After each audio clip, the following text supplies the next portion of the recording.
Cape town test లో దక్షిణాఫ్రికాను భారత బౌలర్లు బెంబేలెత్తించారు. తొలి ఇన్నింగ్స్ లో 55 పరుగులకే దక్షిణాఫ్రికా ఆలౌట్ చేశారు. 6 వికెట్లతో మహమ్మద్ సిరాజ్ దక్షిణాఫ్రికా నడ్డి విరిచారు. బుమ్రా, ముఖేష్ కు చెరో 2 వికెట్ దక్కాయి. సొంత గడ్డపై తొలి సెషన్లోనే దక్షిణాఫ్రికా ఆలౌట్ అయింది.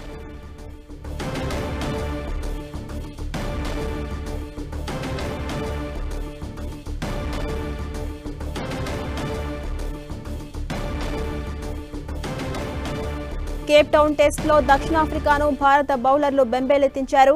తొలి ఇన్నింగ్స్ లో 55 పరుగులకే దక్షిణాఫ్రికా ఆలౌట్ చేశారు. 6 వికెట్లతో మహమ్మద్ సిరాజ్ దక్షిణాఫ్రికా నడ్డి విడిచారు.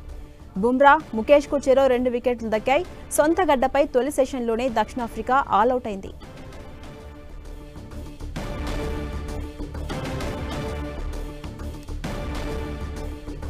కేప్ టౌన్ టెస్ట్ లో దక్షిణాఫ్రికాను భారత బౌలర్లు బెంబేలెత్తిస్తున్నారు. తొలి ఇన్నింగ్స్ లోనే 55 పరుగులకే దక్షిణాఫ్రికాను ఆలౌట్ చేశారు. 6 వికెట్లతో మహమ్మద్ సిరాజ్ దక్షిణాఫ్రికా నడ్డిని విరిచారు. బుమ్రా, ముఖేష్ కు చెరో 2 వికెట్లు దక్కాయి. సొంత గడ్డపై తొలి సెషన్లోనే దక్షిణాఫ్రికా ఆలౌట్ అయింది.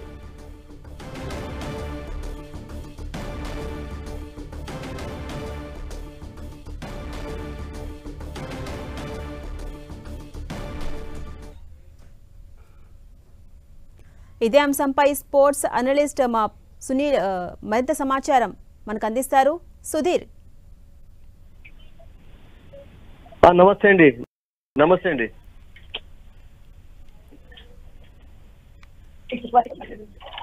చెప్పండి. నమస్తే సుధీర్ గారు. చెప్పండి చెప్పండి చెప్పండి. కేప్ టౌన్ టెస్ట్ లో దక్షిణాఫ్రికాను భారత బౌలర్లు బెంబేలెత్తించారు. దీన్ని ఎలా చూడొచ్చు? Well, 55 all out అంటే brilliant performance by the Indians actually.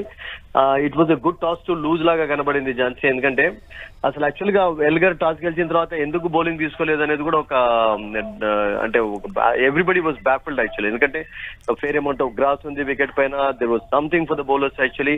And first test లాగా పర్ఫార్మెన్స్ బౌలర్స్ కనబడుచుండే వాళ్ళే. బట్ ఇండియాకు రియల్ గా చెప్పాలంటే టాస్ ఓడిపోవడం అనేది ఒక బ్లెస్సింగ్ అయిపోయింది. And Siraj was magnificent today actually. ఒకసారి ఏషియా కప్ ఫైనల్లో ఎలానైతే బౌలింగ్ చేశాడో అగైన్స్ శ్రీలంక అటువంటి రిప్యుటేషన్ కనబరిచాడు. వరల్డ్ కప్ లో ఆఫ్ కోర్స్ కొంచెం ఎక్స్పెన్సివ్ గా ప్రూవ్ అయ్యాడు కానీ but otherwise is been brilliant over the last couple of years. And Bumrah వచ్చిన తర్వాత మంచి సపోర్ట్ అతనికి లభించింది. ఎందుకంటే బుమ్రా ఇంజరీ కారణంగా చాలా రోజులు దూరం అయిపోయాడు. అండ్ ముఖేష్ కుమార్ కూడా ఈ రోజు was in the wickets actually. ప్రసిద్ధికి వికెట్ లభించలేదు but Indian bowlers have really bowled fantastically. And 55 కాల్అౌట్ చేయడం తోటి ఒక అప్పర్ హ్యాండ్ అయితే లభించింది సౌత్ ఆఫ్రికాను ఫస్ట్ ఇన్నింగ్స్ లో తక్కువ స్కోర్ కాల్అౌట్ చేయడం తోటి.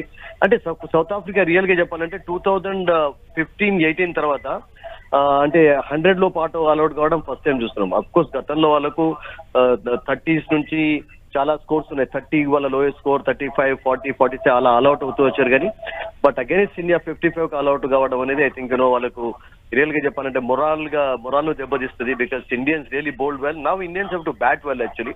ఎందుకంటే ఫస్ట్ టెస్ట్ మ్యాచ్ ఓడిపోయిన తర్వాత ప్రెషర్ అనేది ఉంటుంది. అండ్ ఇప్పుడు కనీసం ఒక ఈ వికెట్ పైన 200-250 స్కోర్ చేసినట్లయితే Indians can definitely put tremendous pressure on the south African batters in the second innings Jhansi. అలాగే సుధీర్ గారు, ఇప్పుడు ఫస్ట్ మ్యాచ్ సొంత గడ్డపై ఓడిపోయింది దక్షిణాఫ్రికా. అయితే రెండో మ్యాచ్ ని మనం ఎలా చూడొచ్చు? సౌత్ ఆఫ్రికా ఫస్ట్ మ్యాచ్ ఓడిపోలేదు. సౌత్ ఆఫ్రికా గెలిచింది ఫస్ట్ మ్యాచ్ మీరు అన్నట్టుగా. బట్ సెకండ్ మ్యాచ్ లో వాళ్ళకు ఓటమికి ఛాన్స్ అయితే ఉంది. ఎందుకంటే ఇండియాకి ఇప్పుడు విక్టరీకి ఛాన్స్ ఉంది. బికాస్ బ్రిలియంట్ పర్ఫార్మెన్స్ కనబరిచారు కనుక India can make a come back actually. ఇండియాకి ఆ ఛాన్స్ అయితే కనబడుతుంది. బికాస్ ట్రెమెండస్ బౌలింగ్ చేశారు. ఇప్పుడు కావాల్సింది ఏంటంటే బౌలింగ్, ఇప్పుడు బ్యాటింగ్ చేయాలి. ఫస్ట్ టెస్ట్ మ్యాచ్ లో ఎల్గర్ కెప్టెన్ సెంచరీ చేయడం తోటి వాళ్ళు ఒడ్డెక్కారు. చాలా మంచి బ్యాటింగ్ కనబరిచాడు అతను. Captain was brilliant. బట్ ఈ రోజు మాక్రమ్, ఎల్గర్ అందరూ కూడా ఫెయిల్ అయిపోయారు. అండ్ బౌమా ప్లేస్ లో స్టబ్స్ వచ్చాడు, అతను కూడా ఫెయిల్ అయిపోయాడు. అతను కూడా సరిగ్గా బ్యాటింగ్ చేయలేదు. బట్ సో టోటల్ గా ఇండియాకి అయితే ఒక మంచి ఛాన్స్ ఉందండి. ఇప్పుడు సౌత్ ఆఫ్రికాను 55 కాల్అౌట్ చేయడం అనేది ఒక ప్లస్ పాయింట్ అయిపోయింది ఫస్ట్ ఇన్నింగ్స్ లో. దీన్ని అడ్వాంటేజ్ గా తీసుకోవాలి. And India should capitalise on that Jhansi. అటు దక్షిణాఫ్రికాలో ఉన్న నెగిటివ్ పాయింట్స్ ఏంటండి? అంటే తక్కువ పరుగులకే దక్షిణాఫ్రికాను ఆల్అౌట్ చేశారు. సో భారత బౌలర్లు దక్షిణాఫ్రికాలో ఉన్న నెగిటివ్ పాయింట్స్ ఏంటి? భారత negative there was something for the bowlers actually. Ball was moving actually. So bit of uneven bounce కూడా కనబడింది. సో దాన్ని చక్కగా ఉపయోగించుకున్నారు. అంటే మనం స్టార్టింగ్ లో చెప్పుకున్నట్టుగా ఝాన్సీ there is lot of grass actually. So అందుకని ఇప్పుడు వెంటనే ఇండియా సౌత్ ఆఫ్రికాను 55 ఆల్అౌట్ చేసిన తర్వాత Rahul Dravid coach has opted for heavy roller out చేశారు, ఎందుకంటే ఉన్న గ్రాస్ అంతా అది కావాలని చెప్పి. సో ఆ అడ్వాంటేజ్ ఉంటుంది అసలు అంటే బ్యాటింగ్ టీంకి ఉంటుంది. సో నేను అనుకుంటాను దాన్ని అడ్వాంటేజ్ గా తీసుకోవాలి. ఇప్పుడు ఇండియా చేయాల్సింది ఏంటంటే ఒక మంచి స్కోర్ సౌత్ ఆఫ్రికా ముందు ఉంచాలి. అంటే కనీసం 250 చేసినట్లయితే ఐ థింక్ సౌత్ ఆఫ్రికాను ట్రెమెండస్ ప్రెషర్ లో ఉంచవచ్చు. ఎందుకంటే బికాస్ ఈ 55 ఆల్అౌట్ అయిన తర్వాత సౌత్ ఆఫ్రికా పైన చాలా ప్రెషర్ ఉంటుంది. దాన్ని క్యాపిటలైజ్ ఇండియా చేసుకోవాలి. అలా జరగాలి అంటే ఇండియా ఫస్ట్ టెస్ట్ మ్యాచ్ లో కాకుండా they have to bat well now actually. అయితే పిచ్ అనుకూలించే అవకాశం ఉందంటారా? రెండో మ్యాచ్ కి వాళ్ళు పుంజుకునే అవకాశం ఉందంటారా? Chances why not? They have got Rabada in tremendous form and Ngidi వచ్చాడు. ఇప్పుడు యాసన్ చాలా మంచి బౌలింగ్ చేస్తున్నాడు. సో వాళ్ళకు బర్గర్ ఉన్నాడు. ఈ మ్యాచ్ ఆఫ్ కోర్స్ మరింత బౌలింగ్ కూడా స్ట్రెంథన్ చేసుకున్నారు వాళ్ళు ఎంగిడి రావడంతో. అయితే పౌచలేకపోవడం అనేది కూడా డిసడ్వాంటేజ్ వాళ్ళకు. బట్ ఎంగిడి రావడంతో నేను అనుకుంటాను వాళ్ళకు డెఫినెట్లీ ఆ ప్లస్ పాయింట్ అయితే ఉంటుంది, బికాస్ అతని ఎక్స్పీరియన్స్ వర్కౌట్ కావచ్చు. But heavy role over apply చేసిన తర్వాత అదే గ్రాస్ ఉంటుందా, అదే మూమెంట్ ఉంటుందా, ఆ హెల్ప్ లభిస్తుందా సౌత్ ఆఫ్రికన్ బౌలర్స్ కు వెయిట్ అండ్ సీ. ఎందుకంటే కొంచెం ఎండ వచ్చా కొద్ది కూడా అంటే as the day progresses, as the match progresses కొంచెం వికెట్ ఈజీ అవుతూ ఉంటుంది.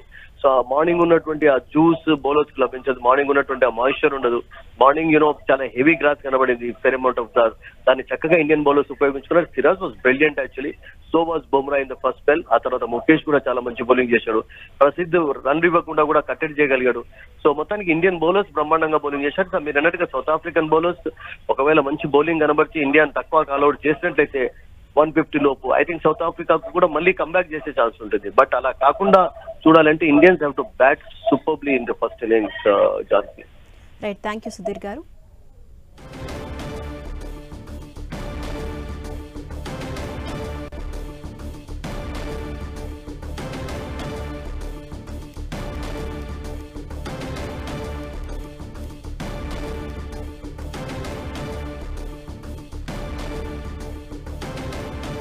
రైట్, మనం చూస్తున్న కేప్ టౌన్ టెస్ట్లో ఇండియన్ బౌలర్లు ఇరగదీశారు. మొత్తం 51 పరుగులకే ఆల్అౌట్ చేశారు. దీంతో సొంత మ్యాచ్ను సొంత గడ్డపై ఓడిపోయింది దక్షిణాఫ్రికా. ఇక రెండో మ్యాచ్లో పుంజుకుంటుందా లేక భారత బౌలర్లు ఇలాగే విజృంభిస్తారన్నది చూడాలి.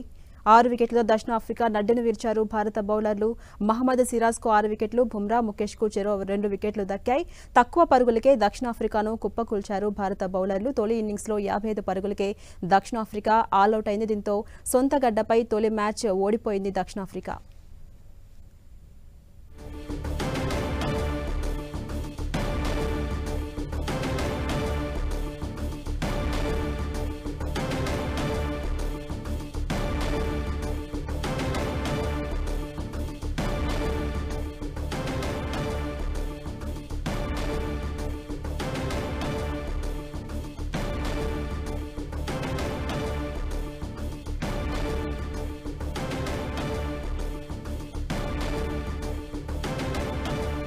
ఇదే అంశంపై మరింత సమాచారం మనకు అందించేందుకు స్పోర్ట్స్ అనలిస్ట్ చంద్రశేఖర్ గారు మనతో పాటు జాయిన్ అవుతున్నారు. చంద్రశేఖర్ గారు నమస్తే అండి.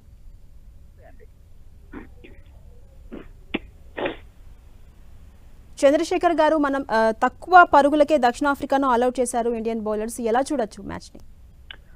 ఆఫ్కోర్స్ వికెట్ మీద నుంచి లభించినటువంటి ఆ హెల్ప్ ని చక్కగా ఉపయోగించుకున్నారు. పర్టికులర్ గా సిరాజ్ ఆన్ ఫైర్, బంతిని రెండు వైపులా చక్కగా క్లీన్ చేస్తూ వికెట్ మీద నుంచి వచ్చినటువంటి ఆ హెల్ప్ ని చక్కగా ఉపయోగించుకున్నాడు. అండ్ పర్టికులర్ గా సిరాజ్ ఆ వికెట్ తీసాడు అంటే డోంట్ ఫర్గెట్ దట్ మన క్యాచింగ్ ఈ రోజున చాలా అద్భుతంగా ఉంది. మామూలుగా ఫస్ట్ టెస్ట్ లో చూసాం, లేకపోతే అంతకుముందు వన్డే సిరీస్ అక్కడ కూడా భారత ఫీల్డర్లు కొన్ని క్యాచ్లను విడవటం అనేటువంటి చూసాం. బట్ ఈ రోజున particularly Jaiswal on his top.